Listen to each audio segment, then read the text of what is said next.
Grand Matin Sud Radio. Le petit déjeuner politique. Il est 7h43, bienvenue. C'est le petit déjeuner politique de Marine Le Pen, présidente du Rassemblement national et députée du Pas-de-Calais. Oui, bonjour Marine Le Pen. Bonjour. Plusieurs sujets sur la table ce matin. Tout d'abord, l'affaire des masques. On va en reparler un petit peu après l'audition d'Agnès Buzyn. Roselyne Bachelot, notamment, a été entendue hier. Elle s'en est pris aux médecins, dit-elle, qui n'avaient pas prévu leur stock de masques, de blouses.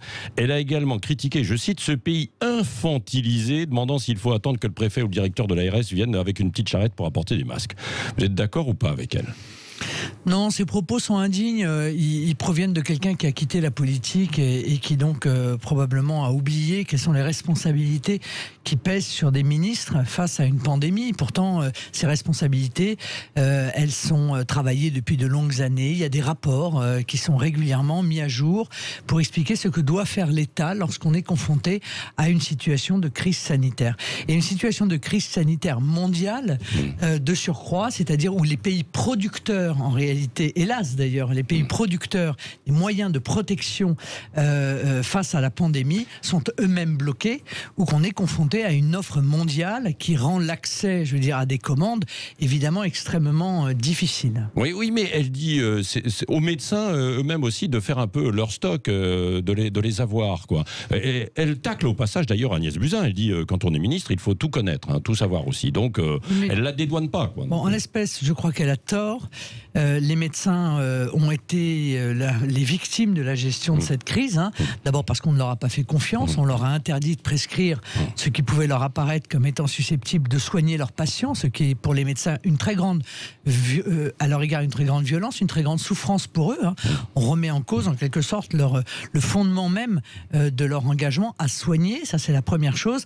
Deuxièmement, on ne s'est pas appuyé sur les médecins de ville, mais ça c'est le vieux défaut français, tout pour l'hôpital, en quelque sorte. Dès qu'il se passe quelque chose, on concentre tout sur l'hôpital, on oublie qu'il y a une médecine de ville qui est un support qui est absolument essentiel dans l'offre de soins, et on les a laissés en première ligne des risques sanitaires, puisque ils devaient voir des patients sans avoir aucun élément de protection. Je suis désolé, mais c'est l'État qui est responsable de cela, et je veux bien que Madame Buzyn ou d'autres cherchent à échapper à leurs responsabilités, mais elle est pleine et entière. Elle a essayé d'échapper à ses responsabilités, Agnès Buzyn, aussi en s'expliquant avant-hier.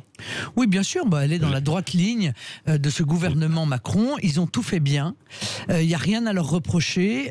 Tout va pour le mieux. En même temps, c'est compliqué. On le voit aux États-Unis, Donald Trump, il fait pas mieux, quoi. Par exemple. Mais d'accord, c'est pas parce que Donald Trump fait pas mieux qu'on n'aurait pas pu mieux faire, parce qu'en revanche, on a fait beaucoup moins bien que d'autres pays européens et qui étaient plus pauvres que nous et censés être moins organisés que nous et censés avoir un système de santé bien moins performant que le nôtre. Donc arrêtons encore une fois de chercher à échapper à la responsabilité qui est celle des dirigeants face au peuple. Les gouvernants ont été tout à fait défaillants dans cette crise sanitaire. Marine Le Pen, la justice, le parquet national financier. Alors Nicole Belloubet lance une enquête sur le dysfonctionnement et les fonctionnements dans l'affaire dite des écoutes de Nicolas Sarkozy. Qu'est-ce que vous attendez, vous, de cette enquête ? Si vous voulez, moi, les enquêtes sur soi-même, j'en attends assez peu de choses. Il faut quand même être honnête. Sur soi-même, c'est-à-dire oui, sur soi-même. Je vais demander au parquet national financier s'il considère que le parquet national financier a agi en dehors des clous. Ce à quoi le parquet national financier s'est empressé de répondre non, pas du tout. Madame la ministre, nous sommes restés dans les clous. Je ne crois pas à cela. C'était pas elle qui était aux affaires à l'époque. Non, mais je ne crois pas à cela. Je pense que le parquet national financier est une juridiction d'exception. En cela, il va tout à fait à l'encontre de notre état de droit. J'ai réclamé il y a de nombreuses années déjà sa dissolution.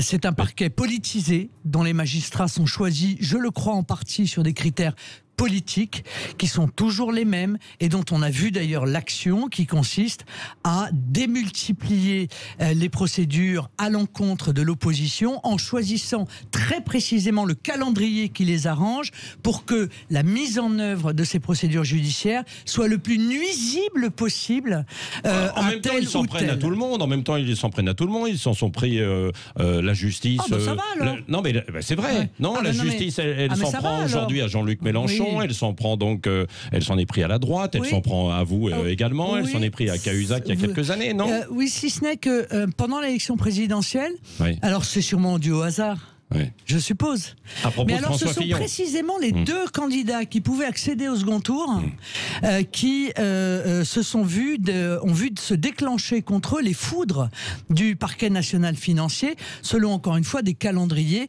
qui ont véritablement étonné tous les spécialistes du droit, à savoir François Fillon et Marine Mais Le alors, Pen. ils sont au service Comme par hasard. Marine Le Pen, ils sont au service de qui, alors que je comprenne bien? Ah bah de toute façon, le parquet est au service du ministre, enfin le parquet est sous la direction hiérarchique du ministre de la Justice. Voilà, Oui. c'est ainsi. Et d'ailleurs, ça n'est pas tant cela qui est contestable. Moi, je ne suis pas pour l'indépendance du parquet, je suis pour sa neutralité.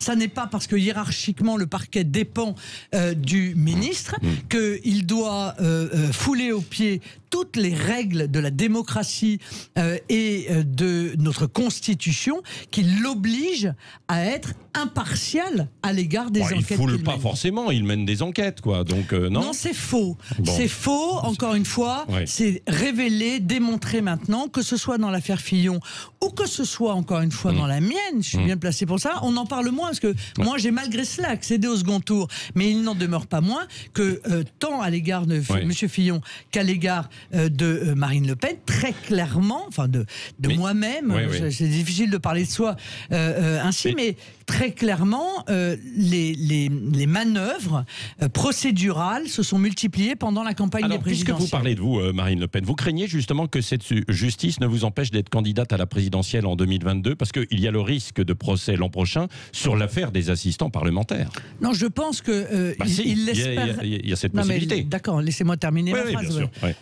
J'ai commencé par je pense. Oui. Alors, Allez-y. Bon, je pense qu'ils auraient bien aimé pouvoir probablement m'empêcher, que ce soit sur le plan de l'image d'ailleurs, mais ça a déjà en partie été testé, tenté. Ça a peut-être d'ailleurs eu une influence. Il ne faut pas se raconter d'histoire. Salissé, il en restera toujours quelque chose. Mais l'empêchement juridique de pouvoir être candidate, c'est trop tard. Ils y arriveront pas. Pourquoi ? Il peut très Parce bien y avoir un procès sur cette affaire des assistants parlementaires. Non, pas dans les délais dont Pas vous parlez. dans ces délais. Non. Vous allez y échapper. Donc vous pourrez être candidate. Oui, enfin, je vais y échapper. On a l'impression, si vous voulez, que je suis coupable et que je tente d'échapper à la justice. Non, mais c'est parce qu'il y a une Alors, instruction. je vais vous rappeler quelque chose Marine quand Le même. Pen, il y a une instruction en cours, c'est pour ça. D'accord. Ça, vous le Je vais vous niez rappeler pas. quelque chose. Oui. Durant 5 ans, nous avons été diffamés de toutes les manières possibles et imaginables, présumés coupables d'avoir surfacturé les documents de campagne des législatives de 2012, d'avoir imposé des kits obligatoires à nos candidats, Oui, d'avoir commis des actes d'escroquerie. Voilà. Résultat des courses, relaxé sur les tracts, relaxé sur la Oui, surfacturation. mais il y a eu des condamnations quand même. Oui, mais sur des, enfin, écoutez, oui, mais- sur un problème juridique qui n'est pas tranché d'ailleurs, que tranchera très probablement au final la Cour de cassation et qui crée une jurisprudence différente entre la Commission nationale des comptes de campagne, qui est le juge naturel des partis politiques, et le tribunal qui vient de se prononcer. Oui. Permettez-moi, c'est un problème pour le coup juridique beaucoup plus que pénal. Oui, oui, Donc c'est vrai. oui, d'accord, mais ces 5 ans, qui va me les rendre, moi? Oui. Qui va me rendre ces 5 ans de diffamation, ces 5 ans de salissure, ces 5 ans d'images de voleurs, Bon, mais on a d'escrocs? parlé de vous et vous êtes Mais- défendu. Vous avez eu la parole. Ah bah d'accord. Bon. Ah bah donc la victime de ce genre d'agissement devrait se réjouir puisqu'on a parlé d'elle. Eh bien moi je considère que c'est un véritable scandale et j'appelle aussi les médias à avoir du recul. Sur ces manœuvres du parquet, à avoir du recul, à se souvenir de la présomption d'innocence, parce qu'entre l'affaire Clearstream, entre l'affaire que nous avons vécue nous, eh bien il y a comme ça des réputations qui sont durablement abîmées, alors même que les personnes n'avaient rien à se reprocher. Marine Le Pen, d'un mot, on va conclure sur la justice, on a plusieurs autres sujets. C'est rare, mais vous avez soutenu par un tweet Jean-Luc Mélenchon. Il vous a remercié ou pas dans l'affaire justement judiciaire Écoutez, moi j'ai des principes. Quand ces principes vont au soutien de mes adversaires politiques, je continue à les défendre. Voilà, parce que je suis une femme de principe. principe. Je note que ça n'est jamais vrai de la part de mes adversaires. Donc oui, j'ai dit que Jean-Luc Mélenchon était manifestement victime d'un acharnement judiciaire compte tenu de l'ouverture de l'enquête qui a été effectuée sur une base qui juridiquement est nulle et non avenue. Oui, je soutiens M. Dupond-Moretti qui pourtant est un adversaire politique déclaré, et hyper violent d'ailleurs à mon égard, parce que je considère que la géolocalisation des avocats, la mise en quelque sorte sur écoute. Oui, enfin ce sont pas des écoutes, mais la lecture des fadettes des avocats entre eux, des avocats avec leurs clients est un véritable scandale dans un état de droit. J'ai des principes. Je demande à ce qu'on me les applique, mais je demande aussi à ce qu'on les applique à tout le monde, y compris à mes adversaires politiques. Avant de parler de la police du 93, il y a un point international assez important. Le torchon brûle en ce moment entre la France et la Turquie. Au sujet de la Libye, en 2 mots, c'est Emmanuel Macron qui accuse la Turquie d'avoir une responsabilité criminelle dans le conflit en Libye. Qu'est-ce que vous demandez, vous, dans cette histoire? Il faut que la Turquie se retire de l'OTAN ou pas? Je crois qu'il est très difficile pour la France dans la situation actuelle, en tout cas que ça pose la question de notre présence dans l'alliance avec la Turquie. La Turquie a, je ne sais pas si vos auditeurs le savent, mais la Turquie a effectué un acte extrêmement hostile à l'égard d'une de nos frégates, c'est-à-dire qu'elle l'a illuminée. Ça veut dire c'est comme quand vous avez un pistolet avec un viseur, ils ont visé notre frégate, et face à cela, eh bien, nos alliés ont été pour le moins discrets dans leur soutien à l'égard de la France. Cet acte ne peut pas rester sans conséquence. Donc, il faut arrêter maintenant d'envisager de faire entrer la Turquie dans l'Union européenne. C'est toujours pas clair au sein de l'Union européenne. Et 2, il faut effectivement demander à nos alliés de nous soutenir et poser la question de la présence de la Turquie dans l'alliance. Vous soutenez un peu Emmanuel Macron, quoi.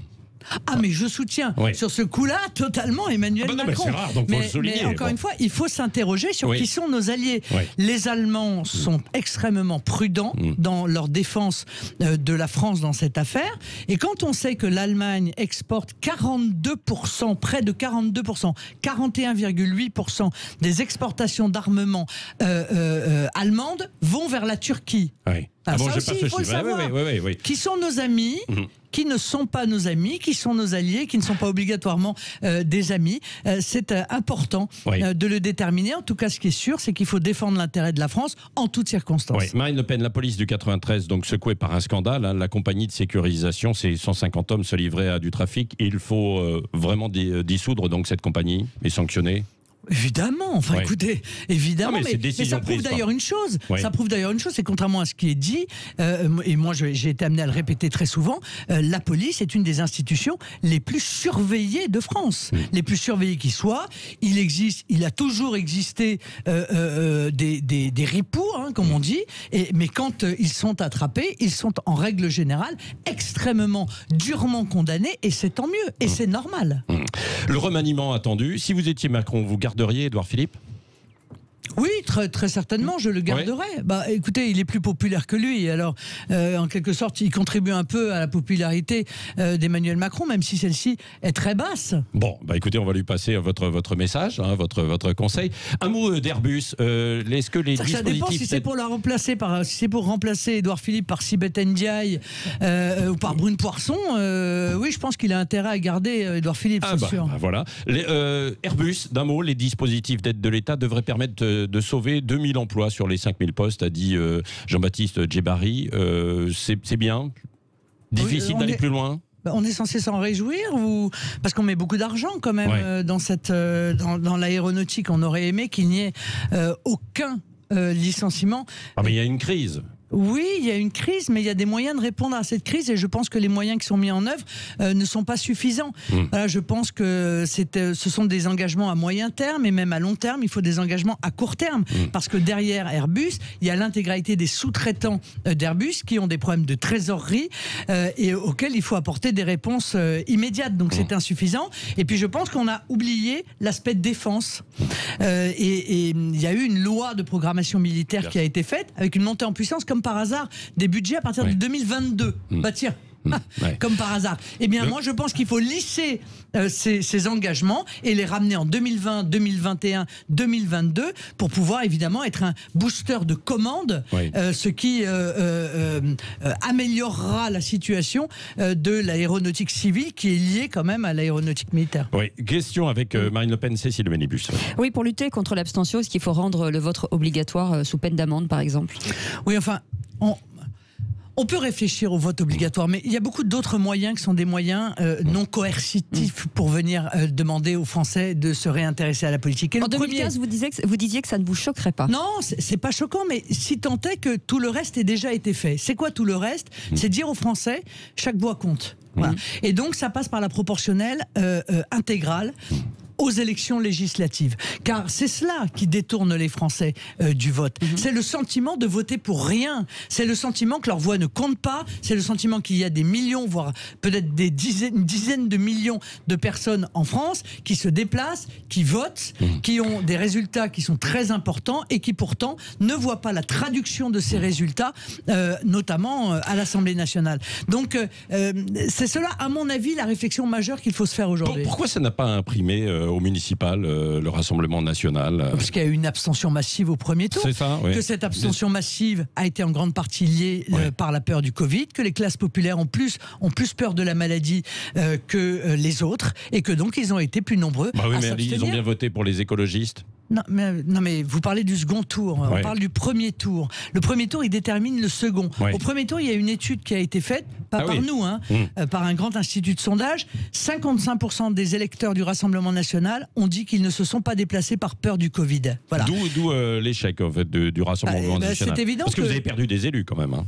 Oui, mais enfin, on avait moins de listes aussi que la dernière fois. Donc, on n'a pas perdu tant d'élus que ça. C'est pas vrai, ça. C'est une fausse analyse.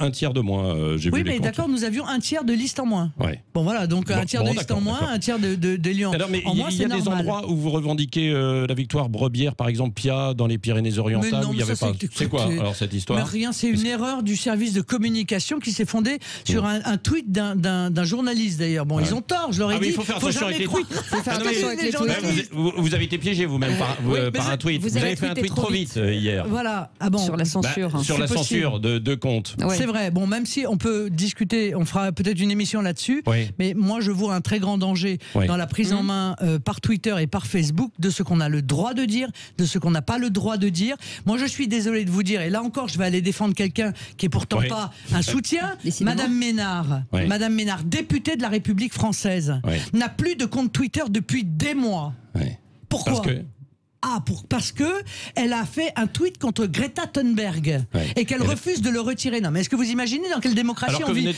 Eh bien, moi, je pense que Monsieur Ferrand, qui est président de l'Assemblée nationale, et Dieudonné sur sa devrait- chaîne YouTube. Non, mais Monsieur Dieudonné, il n'est pas député de la République Non, non, non. française, il n'est Ouais. pas représentant de la nation. Ouais. Ben, vous voyez ça, Ouais. je trouve que tous les députés, de quelque bord que ce soit, devraient faire une démarche auprès de Twitter pour demander à ce qu'on ne puisse pas censurer le compte Twitter d'un député de la nation. Ouais. Et le premier d'entre eux, Ouais. c'est-à-dire le président de l'Assemblée nationale, devrait faire une protestation officielle. Vous voyez, ça se multiplie ce genre de choses. Ouais. Alors il faut être attentif à cela et à mon avis, intervenir auprès de ces structures qui ne peuvent pas avoir plus de pouvoir qu'un État. Merci, Marine Le Pen était l'invitée ce matin de Sud Radio. Restez avec nous, c'est le grand matin de Sud Radio, il est 8h.